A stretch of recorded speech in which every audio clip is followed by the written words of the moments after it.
Welcome to Movie Library 101. In this video, we'll dive into some of the greatest action films from the 90s, exploring the high-octane thrills, iconic characters, and unforgettable moments that defined the decade. Get ready for a trip down memory lane as we revisit the movies that pushed the limits of action and set the stage for what we see in the genre today.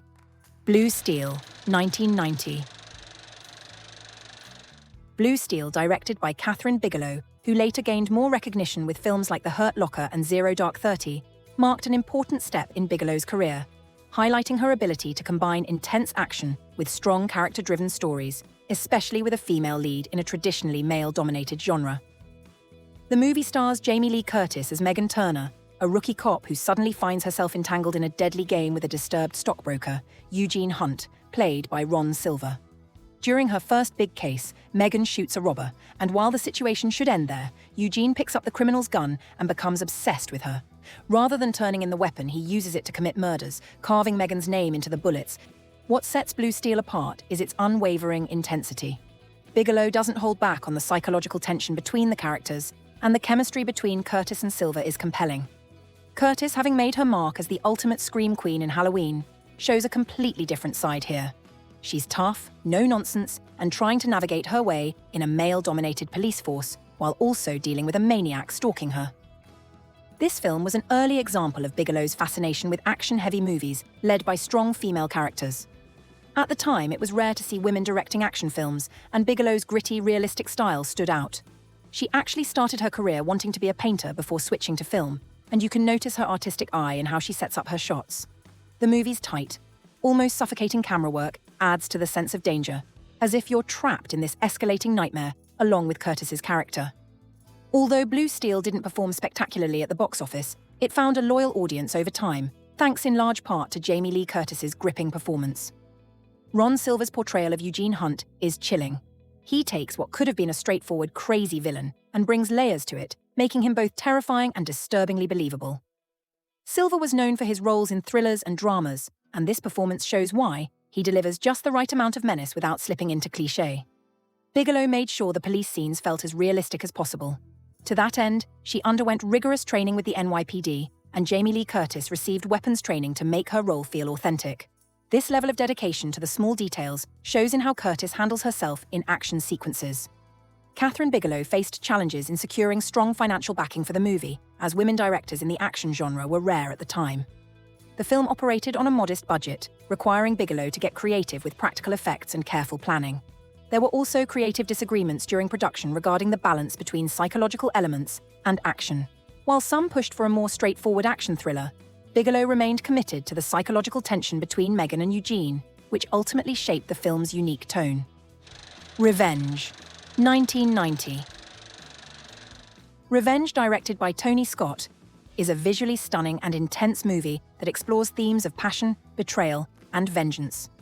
The film stars Kevin Costner as Jay Cochran, a former fighter pilot who becomes embroiled in a dangerous love affair with the beautiful wife of a powerful Mexican drug lord, played by Anthony Quinn. The story unfolds against the backdrop of the Mexican landscape, heightening the film's dramatic tension. The script was originally written by Jim Harrison, a celebrated author known for his lyrical writing style. Harrison's screenplay underwent significant revisions before filming, especially since Tony Scott aimed to emphasize the film's action and visual elements while retaining the emotional depth of the story. This blend of romance and action made the film distinctive, even if it didn't fully connect with critics upon its release. Kevin Costner's performance played a vital role in the film's appeal. At the time, he was gaining popularity thanks to roles in films like Field of Dreams and Bull Durham. Costner portrayed Jay Cochran as a man torn between love and moral dilemmas, capturing the character's complexity. His chemistry with co-star Madeline Stowe, who played the passionate and troubled Miriam, added to the film's emotional weight. During the production of Revenge, Kevin Costner was heavily involved in the creative process. He even suggested changes to his character to make him more relatable and nuanced, wanting to ensure that Jay Cochran had depth beyond the typical action hero mold. Challenges arose during production regarding the film's portrayal of violence and sexuality. Some scenes were graphic, leading to concerns about audience reception. However, Tony Scott believed these elements were essential for conveying the raw emotions and stakes involved in the character's actions. The film faced challenges with its shooting schedule due to its location in Mexico. The production had to navigate various logistical issues, including working around local customs and regulations. These challenges added complexity to the filming process, but the crew managed to capture some stunning visuals that contributed to the film's atmosphere. While Revenge didn't perform as well at the box office as expected, it's often appreciated for its striking visuals, strong performances, and the way it delves into darker themes of love and vengeance. The film stands as an intriguing entry in Tony Scott's filmography, reflecting his distinctive style and ability to tell intense, character-driven stories. La Femme Nikita, 1990. Directed by Luc Besson, La Femme Nikita marked a pivotal moment in his career, as he was relatively unknown in Hollywood at the time, but would soon become renowned for his distinctive style in the action and thriller genres. The film's success in France helped establish Besson as a prominent filmmaker, leading to future projects like The Fifth Element and Lucy. His approach to storytelling and character development set a new standard for action films, particularly with its focus on a complex female protagonist. Anne Parillo, who played the titular character, received critical acclaim for her performance. Her portrayal of a young woman transformed from a delinquent into a skilled assassin captivated audiences and showcased her range as an actress. Parillo's ability to convey vulnerability while also embodying a powerful character added depth to the film and has since made her performance iconic. Luc Besson initially wanted to cast a completely unknown actress for the role of Nikita to give the character a sense of authenticity. After extensive auditions, Anne Parillo was chosen for her unique blend of vulnerability and strength. La Femme Nikita was later adapted into an American remake titled Point of No Return, 1993, which attempted to capture the essence of the original while appealing to a different audience. Additionally, the film inspired a successful television series that ran from 1997 to 2001, further solidifying its place in pop culture. The series expanded on Nikita's story, introducing new characters and plot lines, and helped introduce a new generation to the narrative. Years later, another TV series was made, called Nikita, which aired on the CW network from 2010 to 2013, starring Maggie Q in the title role. The iconic sequence where Nikita undergoes training in the government facility was shot in a real military academy in France, adding a sense of realism to the training scenes. To prepare for her role, Anne Parillo underwent weapons training and physical conditioning, which allowed her to perform many of her own stunts. Luc Besson wrote the screenplay in just a few days, driven by his passion for the story. His ability to craft a compelling narrative quickly helped set the tone for the film and laid the groundwork for its success. The film's original ending was different from what was ultimately released. Besson decided to change it during post-production to create a more impactful conclusion that resonated with audiences. In the original version, after completing her final mission, Nikita disappears without explanation. Her handler, Bob, goes to her apartment and finds it empty. He sits down and looks around, realizing that Nikita has fled, leaving both her violent past and the agency behind. La Femme Nikita received several awards and nominations, including the César Award for Best Actress for Anne Parillo, further solidifying the film's critical acclaim. The film's impact extended beyond cinema, influencing various media, including video games, comics, and other films, and it remains a significant reference point in discussions about female representation in action genres. Die Hard 2, 1990. Die Hard 2 was directed by Renny Harlin, who took the reins after the original film's success. He was relatively new to Hollywood at the time, but would later become known for his work on action films, including Cliffhanger and The Long Kiss Goodnight. The film was shot primarily at Dulles International Airport in Virginia, where the production faced numerous logistical challenges. Filming in an active airport required coordination with airport authorities, extensive planning, and managing crowds of travelers. The crew used several locations within the airport, capturing the busy atmosphere to enhance the film's realism. The film's screenplay was written by Stephen E. D'Souza and Doug Richardson, who aimed to maintain the same blend of humor and action that made the original film a hit. During the writing process, the team incorporated a Christmas setting, which added a unique layer to the film and made it a holiday favorite. This decision helped establish the film's tone, mixing festive cheer with intense action. Bruce Willis returned as John McClane, solidifying his status as an action hero. His portrayal included his signature wit and charm, which endeared him to audiences. The character's relatable nature, dealing with personal struggles while fighting off terrorists, made McClane a compelling hero. Bonnie Bedelia reprised her role as Holly McClane, bringing emotional depth to the storyline. To enhance the film's authenticity, the production team used a combination of practical effects and miniatures. Many of the film's thrilling action sequences, including plane crashes and explosions, were created using real effects rather than relying solely on CGI, which was less common at the time. This commitment to practical effects contributed to the film's gripping realism. The original ending of Die Hard 2 was reworked during post-production. Initially, the climax featured a different showdown, but the filmmakers decided to reshoot the final scenes to create a more explosive and satisfying conclusion. In the early version, the film ended with John McClane simply stopping the terrorists and reuniting with his wife, Holly, without the explosive action sequence on the plane's wing. The film's budget was around $70 million, making it one of the most expensive films of its time. Despite facing mixed reviews from critics, Die Hard 2 performed well at the box office, grossing over $240 million worldwide, solidifying the franchise's popularity. The film has become a holiday favorite, often screened during the Christmas season. Its combination of thrilling action, humor, and festive elements has ensured its place in popular culture as a go-to choice for holiday viewing. Air America, 1990. Air America is a film that takes a light-hearted look at the often murky world of covert operations during the Vietnam War, with a comedic twist. Directed by Roger Spottiswoode, the movie stars Mel Gibson as Billy Covington and Robert Downey Jr. as his co-pilot, showing their adventures with Air America, a CIA-operated airline flying in supplies and, let's say, other cargo during the war. The film has its fair share of action and humor, but what's really interesting is how it came together behind the scenes. One of the first things to note is that the movie was based on a real story. The actual Air America was a covert operation, and the film portrays the pilots who flew dangerous missions under very chaotic conditions. But while it's rooted in reality, the filmmakers wanted to inject some humor into the narrative to make it more accessible and entertaining. The production took place in various locations, including Thailand and Laos, which brought its own set of challenges. Shooting in these regions meant navigating local regulations, customs, and sometimes unpredictable weather. The crew often had to deal with sudden rainstorms, which could halt filming at a moment's notice. You can imagine the frustration of a film crew trying to capture the perfect shot, only to have Mother Nature decide to throw a monsoon their way. Production ran into other unexpected snags too in Thailand. The local landscape was beautiful, but it often meant that the crew had to work around tourists and locals who didn't always get the memo that filming was underway. The logistics of shooting in such a busy area required a lot of flexibility and quick thinking from the crew.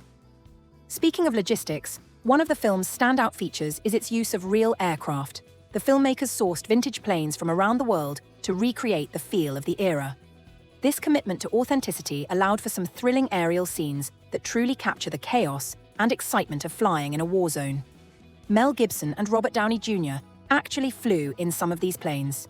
Imagine the adrenaline rush of flying over jungles, knowing that you're part of a project that's trying to bring a real story to life. The chemistry between Gibson and Downey is another highlight. Their improvisational skills helped bring an authentic vibe to their interactions. Some of the best moments in the film were improvised on set, which made their characters feel relatable and real. You can tell they were having a great time, which translates well to the screen. Despite its challenges and mixed reviews at the box office, Air America has carved out a place for itself in the hearts of some viewers. It might not have set the world on fire, but it's a fun romp through a lesser-known aspect of the Vietnam War. The combination of Gibson and Downey's charm, thrilling flight sequences, and the comedic take on serious subject matter makes it a memorable watch. Air America might not be the most critically acclaimed film of the era, but it certainly offers a unique blend of humor and action, making it an interesting entry in the catalogue of Vietnam War films. Whether you're in it for the laughs or the historical tidbits, there's something for everyone in this quirky adventure. Narrow Margin, 1990. Narrow Margin is a tense thriller directed by Peter Hyams, featuring Gene Hackman as a tough cop and Anne Archer as a woman who unwittingly becomes embroiled in a dangerous game of cat and mouse. The film centers around a train journey where Hackman's character must protect Archer's character, who is a key witness in a murder case. The premise sets the stage for an engaging mix of suspense and action, but the real story lies behind the scenes. One of the most notable aspects of the production was the decision to film on actual trains. The filmmakers shot the majority of the movie on a real train. This choice, however, came with significant challenges. The crew had to coordinate filming schedules with the train's regular service, ensuring that the movie's production didn't disrupt passenger travel. It required meticulous planning and a flexible shooting schedule, which kept everyone on their toes. Filming in tight quarters on a moving train posed several logistical challenges for the crew. The The confined space required innovative camera techniques to capture the action without feeling cramped. Cinematographer Bill Butler employed creative angles and lighting to maximize the train's interior space, ensuring that the film remained visually engaging despite the limitations. The production team also faced challenges with sound, as the noise of the train's movement created difficulties during dialogue scenes. They had to carefully manage sound recording to ensure clarity while balancing the ambience of the train environment. This attention to detail paid off, as the film's sound design adds to the overall atmosphere and suspense. The screenplay, written by Hyams and based on the 1952 film of the same name, went through several revisions. Hyams worked to modernize the story while maintaining the original's suspenseful elements. He aimed to create a gripping narrative that would keep audiences guessing and engaged. The film's pacing and tension-building techniques reflect this effort, successfully creating a cat-and-mouse dynamic throughout the journey. Gene Hackman, known for his versatile acting skills, brought a strong presence to the role of Detective John Hargrove. His commitment to the character allowed audiences to connect with him as he navigates the complexities of his mission. Anne Archer's performance as the unsuspecting witness was equally compelling, as she portrayed a mix of vulnerability and strength. Their chemistry helped elevate the film, making the stakes feel even higher. Narrow Margin features a thrilling climax that takes place on the train, culminating in a tense showdown. The film's action sequences were carefully choreographed to maintain suspense and keep viewers on the edge of their seats. The combination of practical effects and clever editing helped create a sense of urgency that keeps audiences engaged until the final moments. Despite its challenges during production, Narrow Margin received a mix of reviews upon its release. While some critics praised its tight pacing and performances, others felt it didn't quite reach the heights of the original. The Rookie, 1990. The Rookie, directed by and starring Clint Eastwood, pairs him with Charlie Sheen in a classic buddy cop action setup. Eastwood plays Nick Polovsky, a grizzled veteran detective, while Sheen takes on the role of David Ackerman, the inexperienced rookie. Together, they set out to bring down a notorious car theft ring, led by the menacing Strom, portrayed by Raul Julia. Though the film has its fair share of shootouts, car chases, and explosions, the behind-the-scenes details make it even more interesting. Clint Eastwood, as usual, took on double duty, directing and starring in the film. Known for his quick, no-fuss shooting style, Eastwood managed to keep production moving smoothly, but it wasn't without its bumps.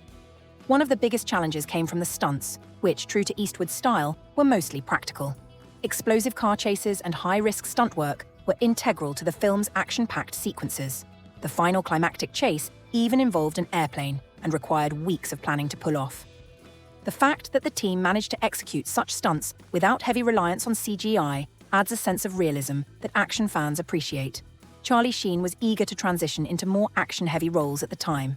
Known mostly for his dramatic work in films like Platoon and Wall Street, this movie allowed him to show off his more physical side.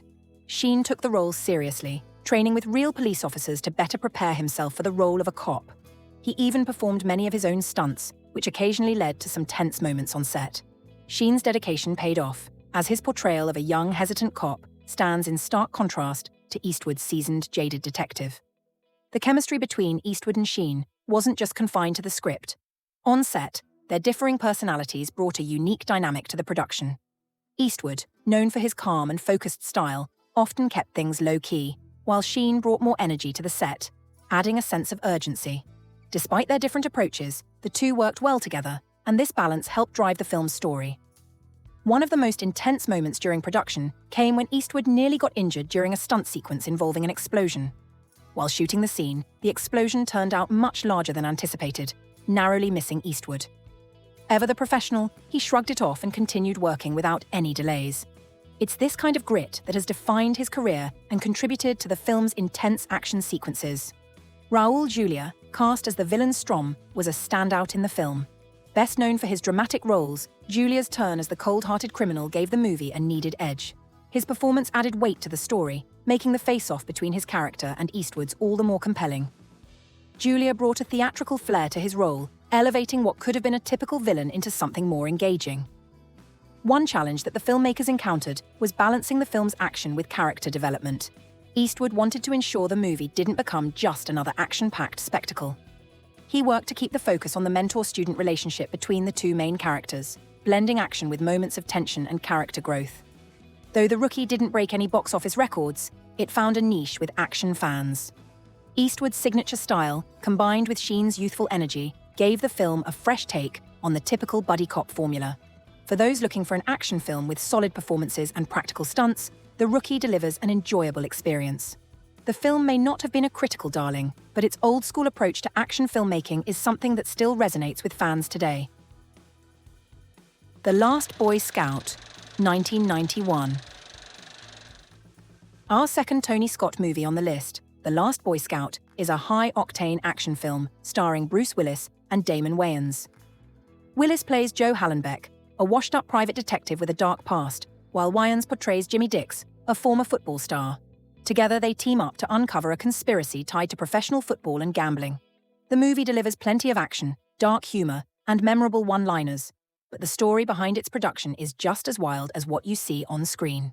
The film was written by Shane Black, who had already made a name for himself with his Lethal Weapon script.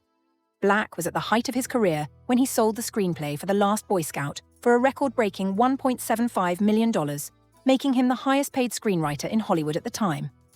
However, despite the massive paycheck, Black reportedly struggled with the script's tone during development, constantly revising it to balance the humor and gritty action that defined the story.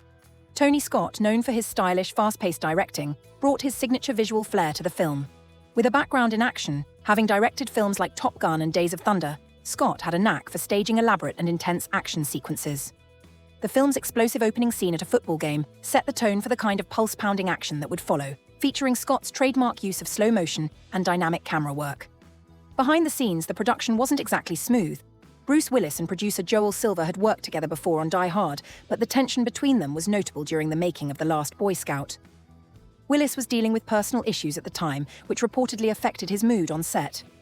Adding to the drama, Tony Scott's intense directing style didn't always mesh with Willis's laid-back approach, leading to some friction during filming. Still, both actors managed to bring their A-game to the project, with Willis's snarky, sarcastic take on Hallenbeck becoming a highlight of the film. The chemistry between Willis and Wayans is one of the film's key strengths. Wayans, mostly known for his comedic work, found himself stepping into a more action-heavy role. To prepare for the part, Wayans worked with football players and even did some of his own stunts. His mix of humor and grit complemented Willis's character, and despite any behind-the-scenes tension, their on-screen partnership was a success. One of the most notable production challenges involved the stunts. Scott insisted on practical effects wherever possible, meaning a lot of the big action scenes, car chases, shootouts, and explosions, were done with minimal CGI. One particularly dangerous stunt involved a car flipping over during a chase scene, and while no one was seriously injured, it was a close call for some of the stunt team. Another interesting aspect of the production is the film's grittier-than-usual tone for an action movie. Tony Scott, never one to shy away from pushing boundaries, filled the movie with dark humor, brutal violence, and bleak character arcs. The film was almost rated NC-17 due to its intense action and language, but after a few edits, they secured an R rating. This edge made it stand out from other buddy cop-style movies of the time, giving it a raw, more cynical atmosphere. Upon release, The Last Boy Scout didn't perform as well as expected at the box office, grossing around $60 million against its $43 million budget. Critics were divided, with some praising its action and humor, while others felt the plot was too chaotic. Despite the initial mixed reception, the film's over-the-top action sequences and razor-sharp dialogue found an audience later on. The Last Boy Scout is a movie that thrives on its chaotic energy, with Tony Scott's direction and Shane Black's sharp writing colliding to create a film that's equal parts gritty thriller and dark comedy. With explosive stunts, memorable performances, and a whole lot of behind-the-scenes drama, it's a movie that's left its mark on the action genre. Hard Boiled, 1992. Hard Boiled, directed by the legendary John Woo, is one of the most iconic action films to come out of Hong Kong.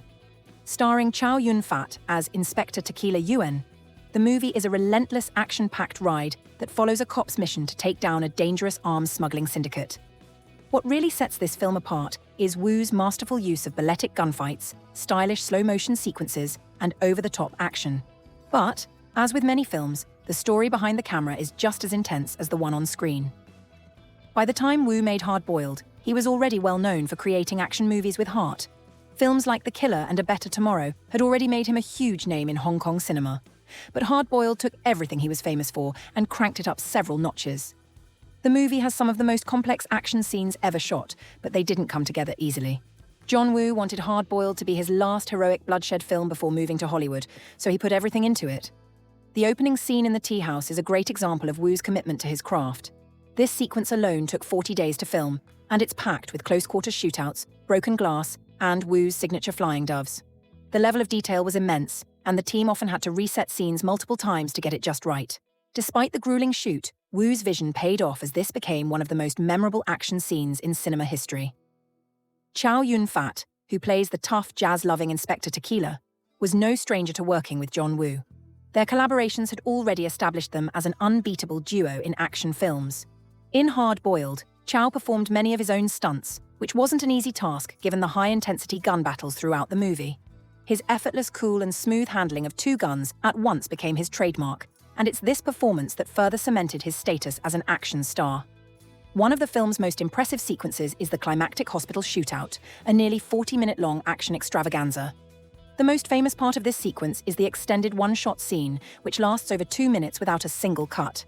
In this scene, Tequila and his partner fight their way through waves of gunmen while moving from one floor of the hospital to another. Filming it was incredibly difficult, as the crew had to choreograph every move perfectly.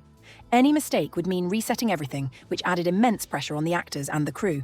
It took multiple takes to get it right, but the end result is one of the most impressive long takes in action film history. Interestingly, the original script for Hard Boiled was much darker and featured a much more serious tone. Initially, John Woo envisioned Tequila as a more violent, morally ambiguous character, but Chow Yun-fat convinced him to lighten the mood a bit and inject more humor into the role. This decision gave the character more personality and made the movie more fun without losing its edge. Another challenge during production came from the sheer amount of pyrotechnics used in the film. Hard Boiled is filled with explosions, gunfire, and destruction. In fact, there were so many squibs, small explosive devices used to simulate gunshots, used during the filming that the crew reportedly ran out and had to wait for more to be shipped in before continuing. At one point, the explosions got so intense that the production was nearly shut down due to safety concerns. Woo's meticulous direction also put a strain on the actors, especially Tony Leung, who played undercover cop Alan. Leung's character is a key part of the movie, and he delivers a performance filled with emotional depth, which contrasts with all the non-stop action. Leung reportedly struggled with some of the violent scenes, as they were physically and emotionally draining. Despite this, he delivered a standout performance, adding layers of tension to the plot. Deep Cover, 1992. Deep Cover, directed by Bill Duke, explores the murky world of drug trafficking and undercover operations. Starring Lawrence Fishburne as the resourceful cop David Jason and Jeff Goldblum as the enigmatic drug lord, this film combines intense performances with a compelling storyline that delves into moral ambiguity and the price of justice. It stands out for its blend of action, drama, and a touch of social commentary, but the production journey is packed with its own intriguing stories. Bill Duke, who directed the film, was already a well-respected figure in Hollywood, known for his work in films like Predator and Menace: The Second Society. His approach to Deep Cover was to infuse realism into the crime genre, creating a film that felt authentic and relevant to contemporary issues in society. Duke wanted to highlight the dangers and ethical dilemmas faced by undercover agents, which added depth to the narrative. He aimed to portray the complexities of the drug trade without glamorizing it, making the film a thought-provoking experience. Lawrence Fishburne, who was relatively early in his career at the time, delivered a standout performance as David Jason. His character is tasked with infiltrating a drug operation, and Fishburne approached the role with a serious commitment. To prepare, he immersed himself in the world of undercover work, even meeting with real narcotics agents. This preparation paid off, as Fishburne's portrayal conveyed the character's inner turmoil and moral conflicts, making the audience feel the weight of his choices. Jeff Goldblum's role as the smooth-talking drug lord, on the other hand, brought an entirely different energy to the film. Known for his quirky charm and unique delivery, Goldblum infused his character with a blend of menace and charisma. His chemistry with Fishburne was palpable, resulting in some tense and memorable interactions throughout the film. The contrast between the two actors added layers to the story, highlighting the different paths their characters were taking within the criminal underworld.